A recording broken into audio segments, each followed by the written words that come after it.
چلتی پھرتی ہوئی آنکھوں سے اذاں دیکھی ہے، میں نے جنت نہیں دیکھی ہاں دیکھی ہے۔ وقت کی ان چند ساتوں میں ماں کا رتبہ کیسے بیان کروں علی وقار کہ ماں کا رتبہ حضرت بی بی آمنہ کے لال سے پوچھے جو فرماتا ہے امو کا ثم آبو۔ یہی وجہ تھی صدر علی وقار کہ خدائے وحدہ لا شریک نے دنیا کی عظیم ترین کتاب میں وَقَضَىٰ رَبُّكَ أَلَّا تَعْبُدُوا إِلَّا إِيَّاهُ وَبِالْوَالِدَيْنِ إِحْسَانًا کہہ کر والدین کا رتبہ بنا دیا کہ جس نے والدین کو راضی کر لیا اس نے اللہ کو راضی کر لیا۔ زندگی کی کٹھن راہوں پر معجزوں کی برسات تب ہوا کرتی ہے صدر محترم جب ماں کا رتبہ جانتے ہوئے اولاد نے ان کی خدمت کی تسبیحاں پڑھی ہوں، کیونکہ زندگی فلک ہے، والدین ستارہ ہے، زندگی گیت ہے، والدین آواز ہے، زندگی بحر ہے، والدین کنارہ ہے۔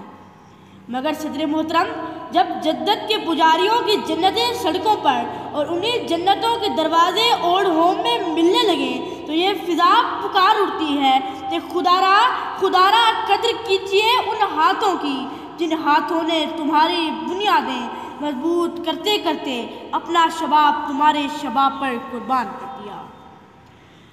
کون کہتا ہے کہ بار زندگی ماں باپ ہیں؟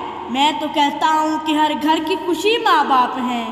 بھیج کر ماں باپ گھر سے اندھیرا مت کرو، یہ حقیقت ہے کہ گھر کی روشنی ماں باپ ہیں۔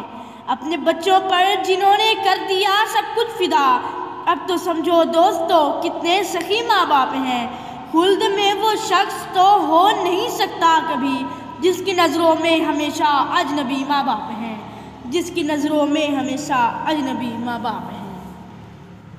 صدر علی وقار میں اپنے سامعین کو فقط اتنا ہی کہوں گا کہ زندگی میں دو لوگوں کا ہمیشہ خیال رکھنا، ایک وہ جو تمہاری جیت کے لیے سب کچھ ہار گیا یعنی تمہارا باپ، دوسرا وہ جس کی دعاؤں سے تم سب کچھ جیت گئے اور جس کے قدموں میں تمہیں جنت مل گئی یعنی تمہاری ماں۔ خالق کے بعد جس نے مکمل کیا مجھے، اہل جہاں سنو، اہل جہاں سنو، وہ میری ماں کی ذات ہے، وہ میری ماں کی ذات ہے۔